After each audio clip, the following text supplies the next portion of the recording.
Hey everyone, the Saxophone Oracle here.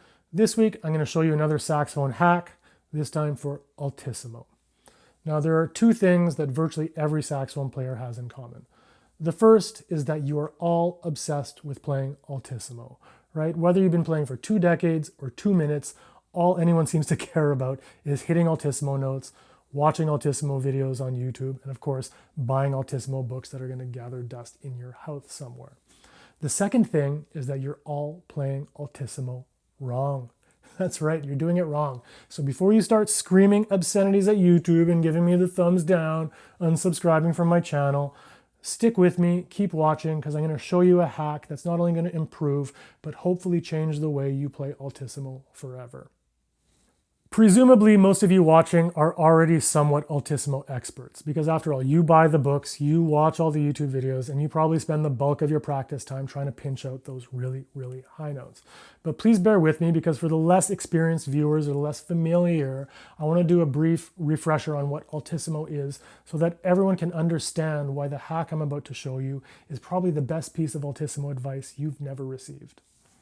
Altissimo notes are the really, really high notes that go above the normal range of the saxophone, beyond the normal fingering system of the saxophone. So what these are harmonics, otherwise known as overtones. So we can play a standard saxophone fingering, and by overblowing it or manipulating the embouchure, we can get these really, really high notes. And if we fiddle with various fingerings, then we can harness the awesome power of these overtones and be able to produce these harmonics a little more reliably and more in tune than if we were trying to achieve them using the standard fingerings of the instrument. Not long ago, I made a video called Overtones, Why We Need to Practice Them. And I made this video because I felt there was a pretty big gap in the information available on YouTube on this topic. So I really encourage you to check it out when you have a moment. Now, overtones, the sound that we get when we play an overtone is the natural sound of the instrument. It's the most resonant, it's the most complex, it's got the most color to it. And one of the reasons we practice overtone exercises is to try and bring some of those tonal characteristics into the natural fingerings that we normally use, which tend to sound thin and dull by comparison. So I really hope you check out the video, because I think it'll help you understand the hows and whys of overtones. And at the end of the day, overtones are the way we produce Altissimo notes. Now, back to the reason you're actually watching this video. When you look at almost any Altissimo fingering chart, you're going to notice one critical mistake. And that is that basically every fingering tells you to use the octave key. And this is wrong. There's even a guy out there who for like decades has been building these saxophones and trying to sell them on the gimmick that it has a second octave key to facilitate Altissimo. This is just ridiculous and wrong. Okay, the way Altissimo is produced is by manipulating the embouchure, our airflow, our throats, our tongue position, period. Whether we have 1 octave key or 10 octave keys, it will not change that fact. So if you want to produce Altissimo notes, you have to be able to hear the note that you're trying to produce and learn how to make the physical adjustment necessary to achieve it. And once you've figured out how to do that physical adjustment consistently, it's really hard to unlearn how to do it.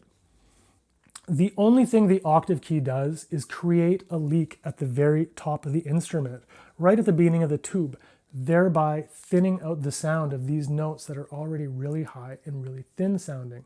So if you want a beautiful, singing, colorful, shimmering Altissimo that cuts over the entire band, the best thing you can do is stop using the octave key. If you do this, I don't think you'll find it any more difficult to produce those notes. And in some cases, you'll probably find that they're even more stable without the octave key. But certainly, the change in tone color from the regular range of the instrument into the extended range is going to be much less dramatic. Now, every week when I do these videos, I do a silly intro. This week's, that was done entirely without the octave key. And here again is a demonstration of me playing Altissimo. Again, no octave key.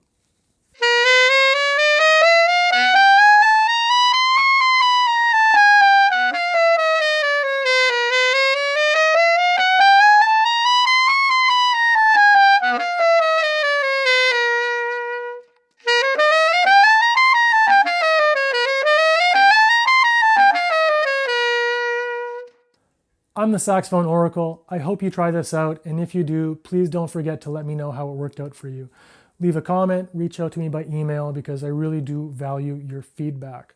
Thank you as always for continuing to watch. If you haven't done so, please consider subscribing, give me a thumbs up, share these videos. All these little gestures go a long way in making it easier for others to find the content I'm creating on YouTube. Have a great week. Happy practicing. See you next Tuesday.